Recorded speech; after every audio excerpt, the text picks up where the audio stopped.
अणिमा सिद्धि के उपयोग से मैं सिर्फ अपनी नहीं बल्कि दूसरों की जान भी बचा सकता हूँ। बस एक बार मुझे अंदर जाने का मौका मिल जाए तो मैं बख्शी सर की हालत का जायजा ले सकता हूँ और सब कुछ ठीक रहा तो उन्हें बचा भी सकता हूँ। लेकिन मैं अंदर जाऊंगा कैसे? तभी अचानक हॉस्पिटल के कॉरिडोर में हलचल हुई। एक आदमी 4-5 बॉडीगार्ड्स के साथ बख्शी सर के कमरे की ओर बढ़ा चला आ रहा था। ये कोई और नहीं बल्कि शहर के एमएलए का पीए था। उसे देख पुलिस वालों ने जल्दी से बख्शी सर के कमरे का दरवाजा खोला और देखते ही देखते मौका पाकर आदित्य भी उन्हीं में शामिल होकर कमरे के अंदर दाखिल हो गया। कमरे का माहौल काफी गमगीन था। आदित्य की नजर पहले बिस्तर पर लेटे हुए जनरल बख्शी पर गई। बिस्तर के पास जनरल बख्शी की 20-22 साल की पोती उनका हाथ थामे रो रही थी। उसकी आंखें रो रो कर लाल हो चुकी थी। जनरल बख्शी के हाथ पर उसकी पकड़ इतनी मजबूत थी मानो वो बख्शी की आत्मा को शरीर से बाहर जाने ही नहीं देना चाहती थी। वहीं कुछ दूरी पर अधेड़ उम्र की जनरल बख्शी की बहू खड़ी थी। धीमी आवाज में वो बेटी को चुप करवा रही थी। आदित्य ने बाकी कमरे में नजर दौड़ाई। वो कमरा कई सारे लोगों से भरा हुआ था। सबके कपड़े साफ और खुशबूदार थे। अगर किसी की आंखें बंद करके भी इस कमरे में लाया जाए तो इन लोगों की आवाजों और खुशबू से वो बता देगा कि ये किसी रईस का जनाजा है। आदित्य ने जनरल बख्शी की तरफ देखा। उनकी आंखें बंद थी। उन पर कसाव नजर आ रहा था मानो वो अब कभी नहीं खुलेंगी। दाढ़ी उनकी बड़ी हुई थी और चेहरे पर पीलापन था। उनके चेहरे की हड्डियां जैसे चेहरे के मांस से बाहर निकलने को बेकरार थी। वो चेहरा पूरी तरह सूख गया था। एक भी भाव स्पष्ट नहीं था और वो सांस ले रहे हैं या नहीं ये भी उनकी नाक से पता नहीं चल पा रहा था। उन्हें देखकर कोई भी कह सकता था कि वो अब जिंदा नहीं बचने वाले। एमएलए का पीए डॉक्टर के पास खड़ा था और वो धीरे धीरे डॉक्टर से कुछ कह रहा था। आदित्य ने कान लगाकर उनको ध्यान से सुनना शुरू कर दिया। डॉक्टर ईरानी, आप जो भी चमत्कार कर सकते हैं कीजिए। सीएम साहब ने खुद हाथ जोड़कर आपसे गुजारिश की है। कम से कम 3 महीने बख्शी सर को जिंदा रख लीजिए। स्टेट इलेक्शन आने वाले हैं। अपोजिशन और निर्दलीय उम्मीदवारों को हमारे साथ लाने में इनकी बहुत जरूरत पड़ने वाली है। अगर ये नहीं रहे तो ये इलेक्शन हम कभी नहीं जीत पाएंगे। आप देश के बेस्ट डॉक्टर हैं। कुछ न कुछ करके इन्हें बचा लीजिए। हमें आप पर पूरा भरोसा है। पीए की बातें सुनते हुए कोने में खड़े डॉक्टर ने हाथ जोड़ते हुए थोड़े जोर से कहा, यादव जी देखिए, बाहर से बख्शी सर के शरीर का हर अंग सही है पर बीमारी उनके शरीर में अंदर तक फैल गई है। इस कारण एक के बाद एक बॉडी ऑर्गन्स फेल होने लगे हैं। आई एम सॉरी टू से पर अब उन्हें बचाने का कोई रास्ता नहीं है। डॉक्टर ईरानी की ये बातें सुनकर पूरे कमरे में बेचैनी की लहर दौड़ गई। उन सबको पता था कि यमराज और बख्शी सर के बीच डॉक्टर ईरानी ही खड़े थे और जब उन्होंने ही हाथ खड़े कर दिए तो फिर बख्शी सर के बचने की कोई गुंजाइश नहीं थी। बख्शी की बहू अवनी ने डॉक्टर की तरफ देखा और कहा, डॉक्टर ईरानी आप ऐसा कैसे कह सकते हैं? आप देश के बेस्ट डॉक्टर हैं। एम्स, टाटा, लीलावती जैसे हॉस्पिटल में रहकर आपने न जाने कितने ही कॉम्प्लिकेटेड केसेस को ठीक किया है। आज तक आपके मरीजों के ठीक होने का परसेंटेज 100 है। आपकी इसी काबिलियत की वजह से हम आपके पास आए हैं और अब आप ही इसी तरह हार मान जाएंगे तो फिर हम कहां जाएंगे? Please doctor save him, do something for God sake. Avni ने आंखों में आंसू लिए हाथ जोड़ते हुए कहा, जिसे देखकर कमरे में मौजूद सब लोग हैरान थे। उनकी हालत देख डॉक्टर ईरानी तेजी से उनके पास आए और दोनों हाथ जोड़कर बोले, I am so sorry ma'am, but मैं जितनी भी कोशिश कर सकता था मैंने की, इसलिए इससे ज्यादा मैं कुछ नहीं कर सकता। So sorry again.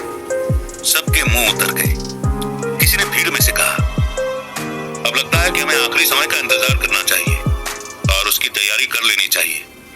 अगर बख्शी सर को डॉक्टर ईरानी नहीं बचा सकते तो फिर शायद उन्हें कोई नहीं बचा सकता।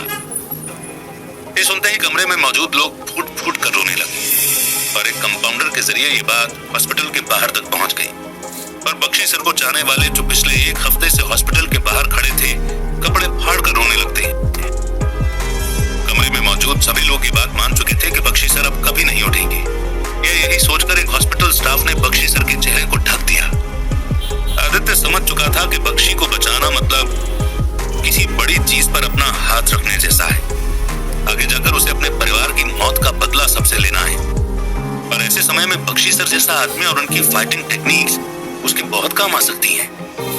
इतनी देर से कोने में खड़े रहकर सबकी बातें सुनने के बाद आदित्य आखिरकार बाहर निकला और कमरे के बीच में आकर जोर से बोला।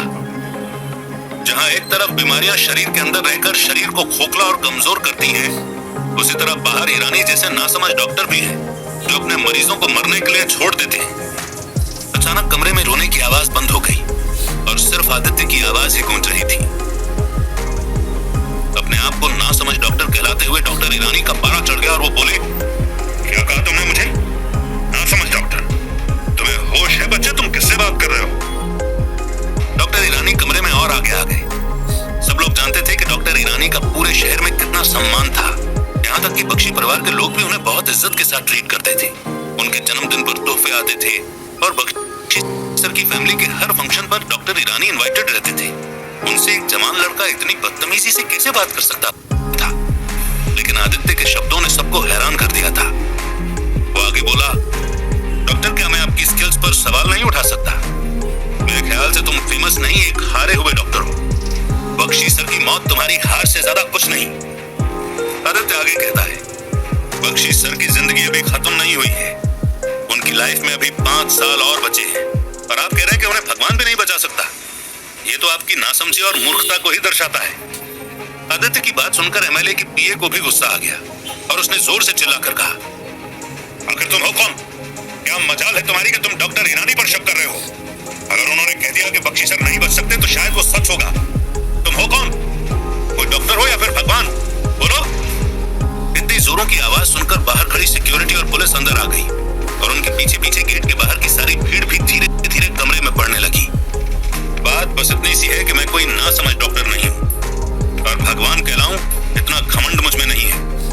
मैं हूँ आदित्यनाथ शंकर और इस पूरे शहर में मैं ही एकमात्र इंसान हूँ जो बख्शी सर को बचा सकता है। आदित्य की बात सुनकर भीड़ में मानो एक हलचल सी दौड़ गई। लोग अपने आप से और आसपास वालों से धीरे धीरे फुसफुसाने लगे। पीए सिक्योरिटी से उसी आवाज में बोला, इसे बाहर ले जाओ और अरेस्ट करो। लेकिन इससे पहले कि आदित्य को सिक्योरिटी छुए, अवनी ने धीरे से अपनी आवाज उठाते हुए बोला, मैं नहीं जानती कि तुम कौन हो, लेकिन अगर तुम्हारी बात में 1% का भी सच है तो मैं जरूर चाहूंगी कि तुम कोशिश करो उन्हें बचाने की, क्योंकि अगर ये बच गए तो बख्शी परिवार हमेशा ही तुम्हारा भारी रहेगा और तुम्हारे एहसान को कभी नहीं भुला पाएगा। सिक्योरिटी पीछे हट गई और आदित्य धीरे से बख्शी सर के बिस्तर की तरफ बढ़ा। तभी अचानक भीड़ में से किसी की आवाज आई, आदित्यनाथ शंकर, ये बचा पाएगा बख्शी सर को? अरे भाई, अब किसी को क्या पता कि ये तो हमेशा नशे में ही रहता है और नशे में ही ऐसी उठपटांग बातें करता रहता है।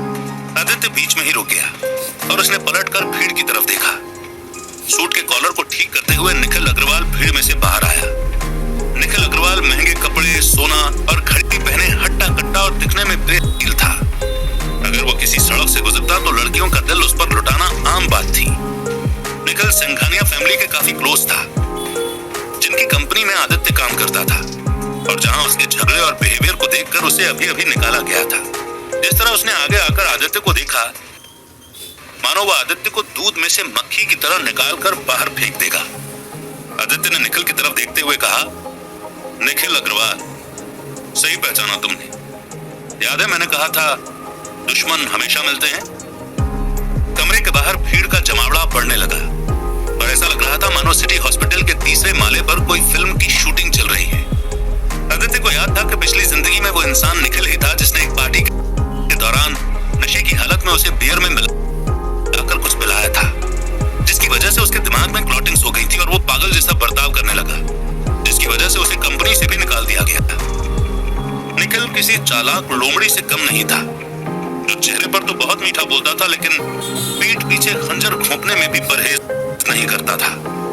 निखिल की बात सुनकर अवनी ने परेशान होते हुए निखिल से पूछा, निखिल क्या तुम सच में इस आदमी को जानते हो? ये जो भी कह रहा है वो सच कह रहा है? मुझे कुछ समझ में नहीं आ रहा कि क्या ड्रामा चल रहा है। जी हाँ मिस बख्शी, मैं सच कह रहा हूँ, ये आदमी सच में पागल है। इसने कुछ टाइम पहले बहुत सारी शराब पी ली थी, जिसके बाद इसका ब्रेन डैमेज हो गया और उसके बाद से ये पागलों जैसी हरकतें करने लगा। इसने कई बार खुद को घर में आग लगाने की भी कोशिश की। ये सन की खूनी और एक दरिंदे से कम नहीं है। ये बख्शी सर को नहीं बचा सकता। डॉक्टर ईरानी का गुस्सा अभी तक ठंडा नहीं हुआ था और जैसे ही उन्हें पता चला कि आदित्य इतनी देर से बकवास कर रहा है, उन्होंने आदित्य को दरवाजे की तरफ इशारा करते हुए जोर से चिल्लाते हुए कहा, It means this fool is wasting our time.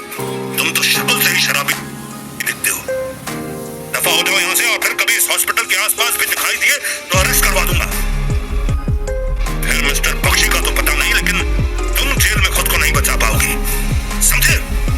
Now get lost। Doctor, मुझे पागल या बच्चा कहने से अपनी नाकामयाबी को मत छुपाओ। मुझे जेल से डर नहीं लगता। इस शहर में या इस दुनिया में ऐसी कोई जेल नहीं है जो मुझे बंद रख सके। मैं आजाद हूं, तुम सबसे ज्यादा। एमएलए का पीए इन सारी बातों को सुनकर पुलिस की तरफ इशारा करता है और पुलिस वाले धीरे धीरे करके आदित्य की तरफ बढ़ते हैं। वो आदित्य को चारों ओर से पकड़ लेते हैं और उसे घसीटकर कमरे से बाहर निकालने वाले होते हैं। अपने आप की बेइज्जती होता देखकर आदित्य को गुस्सा आता है, लेकिन वो सोचता है कि क्या अपनी शक्तियों का इस्तेमाल करना चाहिए और दिखा देना चाहिए इस दुनिया को कि वो कितना ताकतवर है, या फिर वो बस लोगों की नजरों में पागल बनना ही सही समझे।